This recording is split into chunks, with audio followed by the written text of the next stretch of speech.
अस्सलामु अलैकुम वरहमतुल्लाहि वबरकातुह। अऊज़ु बिल्लाहि मिनश शैतानिर रजीम। बिस्मिल्लाहिर रहमानिर रहीम। અલ્લાહના ફઝલો કરમથી ફરી આજ આપણે એકઠા થયા છીએ। 2 દિવસ થયા આપણે ઇમામે હસન અલૈહિસ્સલામ આપણા બીજા ઇમામની વિલાદતના મૌકા ઉપર લખતા સવાલો કરી રહ્યા હતા। આજ ફરી આપણા પહેલાંના જૂના પ્રોગ્રામ ઉપર આવી જઈએ, કારણ કે આપણું કાર્યક્રમ હંમેશા કુરાન ઉપર રહેતું હતું। તો ફરી આજે કુરાન ઉપર સવાલ થશે, જેના માટે આપ જરૂર તૈયારી કરી લીધી હશે। અને સૌ પ્રથમ સવાલ તમારી સામે પેશ કરવામાં આવે છે। સવાલ તમારી સામે રજૂ થાય એ પહેલાં તમારો આભાર માનવામાં આવે છે કે તમે આ પ્રોગ્રામની અંદર અમારા ભાગીદાર બન્યા છો, જેથી આ પ્રોગ્રામ પોતાના કદમ આગળ અને આગળ માંડી રહ્યો છે। આજ ક્વિઝ માય રમદાન 16મા કાર્યક્રમની અંદર પ્રવેશ કરી રહ્યો છે। પહેલો સવાલ એ થઈ રહ્યો છે કે કુરાને શરીફમાં એક એવો સૂરો છે કે જે આસમાનથી 2 વખત નાઝિલ થયો છે, એટલે 2 વખત આવ્યો છે। એક વખત ઉતર્યો, પછી અમુક વર્ષો પછી પાછો આવ્યો, એટલે એ કયો સૂરો છે? શું સૂરે અલ યાસીન છે, સૂરે અલ કૌસર છે, યા તો સૂરે અલ ફાતિહા છે? 3 સૂરાના જે નામ તમને મેં આપ્યા અને સામે તાબલોમાં અફીશે છે, એમાંથી એક સૂરો જરૂર છે, પણ જવાબ આપવાનું કામ તમારું છે, સવાલ કરવાનું કામ મારું છે। હવે તમારા હાથમાં આ છોડું છું।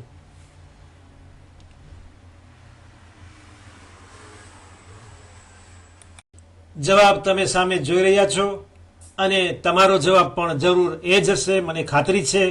તે સૂરે અલ ફાતિહા છે, કે જેમનું બીજું નામ છે સૂરે અલ હમ્દ, કે જે આપણે હંમેશા નમાઝની અંદર ઓછામાં ઓછા હર નમાઝની અંદર 2 વખત પઢીએ છીએ, પહેલી રકાતમાં અને બીજી રકાતમાં। તો સૂરે અલ હમ્દ એક વખત મક્કામાં નાઝિલ થયો, બીજી વખત જ્યારે પૈગંબર હઝરત મોહમ્મદ મુસ્તફા સલ્લલ્લાહુ અલૈહિ વસલ્લમ મદીનામાં આવ્યા, તો તે વખતે મદીનામાં પણ બીજી વખત નાઝિલ થયો। બીજો સવાલ એક અરબી શબ્દ ઉપર થઈ રહ્યો છે। આ શબ્દ અવારનવાર નમાઝના વખતે વપરાય છે, એટલે કે મુઅઝ્ઝિન। મુઅઝ્ઝિન તેને કહેવામાં આવે છે કે જે નમાઝ માટે અઝાન આપે, નમાઝ માટે બોલાવી રહ્યો હોય, સાદ કરી રહ્યો હોય, અવાજ આપી રહ્યો હોય, અઝાનની પોકાર આપતો હોય, એને મુઅઝ્ઝિન કહેવાય છે। એ શબ્દ કુરાનની અંદર છે, જો કે એમાં નમાઝની સોલાતની વાત નથી થઈ રહી, બીજી કોઈ વાત છે, પણ મુઅઝ્ઝિન શબ્દ એ આયત એ સૂરામાં વાપરવામાં આવ્યો છે, અને તેમાંથી આ મુઅઝ્ઝિન શબ્દ અઝાન પોકારનારને કહેવામાં આવે છે। તો એ કઈ આયત અને કયા સૂરામાં છે એ બતાવશો। 3 જવાબ તમને આપવામાં આવ્યા છે, એમાંથી એક જવાબ સાચો છે। એક છે સૂરે યુસુફ આયત 70, બીજો જવાબ છે સૂરે ઇબ્રાહીમ આયત 14, ત્રીજો જવાબ છે સૂરે નૂહ આયત 21। 3માંથી એક જવાબ સાચો છે, બીજા તમને કાઢી નાખવાના છે। કયો જવાબ સાચો છે એ તમને બતાવવાનું છે।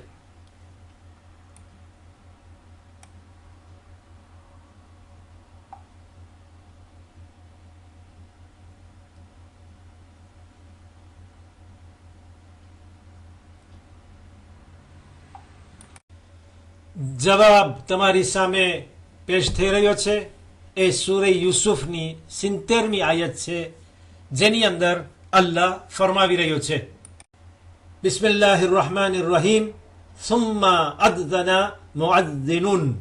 એમાં આ મુઅદ્ઝિન શબ્દ આવ્યો છે, જે કુરાન ઉગાડી આ સૂરાની આયતમાં તમે તપાસી શકો છો। હવે આપણે ત્રીજા સવાલમાં આવીએ। સવાલ થોડો મુશ્કેલ છે, ઐતિહાસિક છે। કુરાનની અંદર તે ઇતિહાસ તપાસવાની જરૂર છે। એના બારામાં હઝરત અમીરુલ મોમિનીન અલી ઇબ્ન અબી તાલિબ અલૈહિસ્સલામની એક રિવાયત પણ તફસીરની અંદર પેશ થઈ છે, અને તેના ઉપરથી આ સવાલ તમારી સામે રજૂ કરવામાં આવ્યો છે। સૂરે અલ ફુરકાન કે જે કુરાન શરીફનો 25મા નંબરનો સૂરો છે, તેની 38મી નંબર તમારી સામે લેવામાં આવી છે. એમાં આદ, સમૂદ અને અર્રાસની કોમ ઉપર અઝાબ ઉતર્યો તેની અલ્લાહ વાત કરી રહ્યો છે.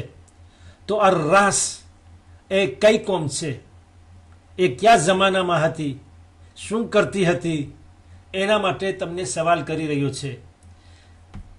શું એ તે કોમ હતી, તે વસ્તી હતી કે એક ઝાડની પૂજા કરતી હતી, જે ઝાડનું નામ હતું સનોબર? અથવા તો એ તે કોમ છે, એ વસ્તી છે કે જે વાછડાની પૂજા કરતી હતી, જે સોનાનું વાછડું બનાવવામાં આવ્યું હતું? અથવા તો તે એક એવી કોમ છે, એવી વસ્તી છે, એવા માણસો છે કે જે સૂરજની પૂજા કરતા હતા? હવે તમે બતાવો. આ હદીસ અને રિવાયત તફસીર તપાસીને તમને આનો જવાબ ગોતવાનો છે, જે માટે તમને થોડો વધુ ટાઈમ આપવામાં આવે છે.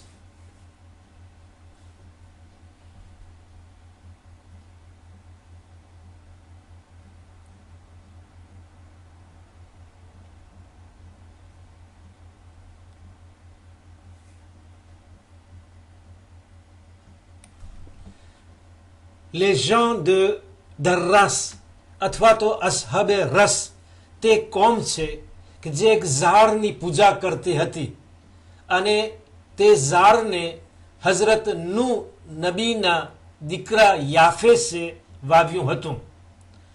તેનું નામ હતું, એટલે ઝાડનું નામ હતું સનોબર. હઝરત નૂહ નબીના 3 દીકરા હતા, હામ, સામ અને યાફેસ. આ ઝાડનું નામ સનોબર હતું અને તે એક તળાવની બાજુમાં વાવવામાં આવ્યું હતું, અને તે વાવનાર હઝરત નૂહ નબીના દીકરા યાફેસ હતા. તે તળાવનું નામ હતું દોશબ યા રૂશાબ, અને અલ્લાહે હઝરત નૂહ નબી અલૈહિસ્સલામ માટે આ તળાવ ઉત્પન્ન કર્યું હતું, કારણ કે જલ પ્રલય પછી, તોફાને નૂહ પછી, દેલુજ બાદ જ્યારે પાણીની જરૂર પડી, તો આ દોશબ યા રૂશાબ નામનું એ તળાવ ત્યાં અલ્લાહે પેદા કર્યું. એ જ સૂરે અલ ફુરકાનની 38મી અને 39મી આયતોની અંદર, એની અગાઉ એની પછી અલ્લાહ જિક્ર કરી રહ્યો છે કે ઘણી કોમ ઉપર પોતે અલ્લાહે અઝાબ ઉતાર્યો છે, અને એના જુદા જુદા કારણ હતા. કોમે આદ છે, કોમે સમૂદ છે, એ પહેલાંના નબીઓ અંબિયાઓની કોમ જેના ઉપર અઝાબ ઉતર્યો, અથવા એના પછીની અને એની વચ્ચેની કોમ, અને એમાં એક કોમ છે અર્રાસ. આ શા માટે એના ઉપર અઝાબ ઉતર્યો? ઇતિહાસ તપાસી તમે બતાવશો કે એનું કારણ શું હતું, જે બહુ જ રસવાળો કિસ્સો છે. તેમાં ઘણી જાણકારી અને બોધ ગ્રહણ કરવાનું છે.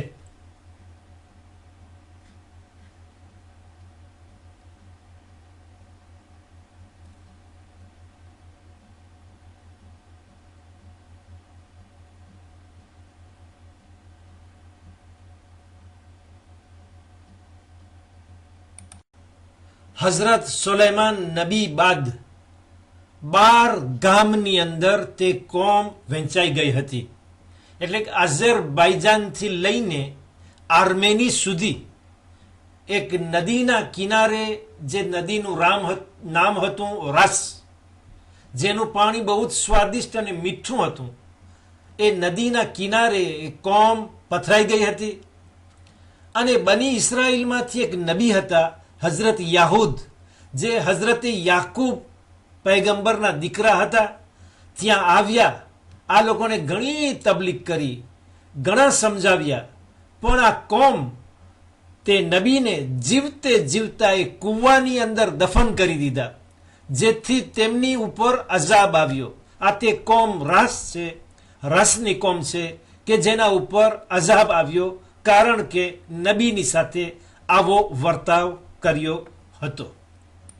તમે જોયા, સાંભળ્યા ને સમજી ગયા કે તબલીગનું કામ બિલકુલ સહેલું નથી, આસાન નથી, તકલીફ ભરેલો, કાંટા ભરેલો રસ્તો છે, જેમાં લોકો તબલીગ કરનારને ઘણા જુલ્મ કરતા હોય છે અને હર જમાનામાં દરેક હાદી ઉપર તબલીગ કરનાર ઉપર આવો જ જુલ્મ થતો રહે છે. માણસો સચ્ચાઈને કબૂલ કરવા માટે તૈયાર નથી, હંમેશા જૂઠને પસંદ કરતા હોય છે. સત્યની સામે પથ્થરના ઘા યા જબાનના ઘા કરતા હોય, જેથી એ હંમેશા લોકો જૂઠ તરફ ઝૂકતા હોય અને સત્ય ઉપર જુલ્મ કરતા હોય, જેથી અલ્લાહનો અઝાબ અનેક રીતે તરેહ તરેહનો જાત જાતનો જાલિમો ઉપર, જુઠ્ઠાઓ ઉપર, મુનાફિકો ઉપર ઉતરતો રહે છે. આપણે હમણાં બે મુશ્કેલ ભર્યા સવાલની અંદર પસાર થઈ ગયા. અંધારી ટ્યુનેલમાં પસાર થવું પડ્યું. હવે બહાર થોડું અજવાળું દેખાય છે. બહુ જ આસાની ભર્યો સવાલ તમને થઈ રહ્યો છે. પાંચમો સવાલ એ છે, અને આ આખરી સવાલ છે આજના પ્રોગ્રામનો, કે હઝરત રસૂલ અકરમ મોહમ્મદ મુસ્તફા સલ્લલ્લાહુ અલૈહિ વસલ્લમ ઉપર આસમાનથી જ્યારે પહેલી વહી આવી, જે પહેલી આયતો નાઝિલ થઈ, પહેલા સૂરાની સૌ પ્રથમની આયતો ઉતરી, તો તે વખતે અલ્લાહના રસૂલની ઉમ્ર, તેમની વય કેટલા વર્ષની હતી? શું પૈગંબર 50 વર્ષના હતા? શું તે વખતે પૈગંબર 45 વર્ષના હતા? શું તે વખતે અલ્લાહના રસૂલની ઉંમર 40 વર્ષની હતી? હવે આ જવાબ તમારી સામે પેશ થયા છે. એક તેમાંથી જવાબ સાચો છે. હવે તમને એ જવાબ આપવાનો છે. સવાલ તમારા હાથમાં મૂકવામાં આવ્યા છે.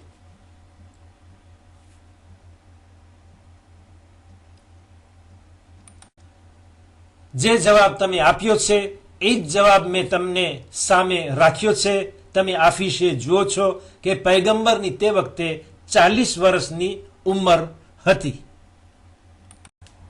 બસ ફરી એક વખત તમને હાર્દિક આભાર વ્યક્ત કરવામાં આવે છે. આપણો આજનો 16મો પ્રોગ્રામ અહીં બરખાસ્ત થાય છે. તમારી દુઆ લઈને ઇન્શાઅલ્લાહ જિંદગી રહી તો ફરી કાલે હું તમારી સામે હાજર થઈશ. ત્યાં સુધી અલ્લાહ હાફિઝ અને વાલેકુમ સલામ વરહમતુલ્લાહિ વબરકાતુહ.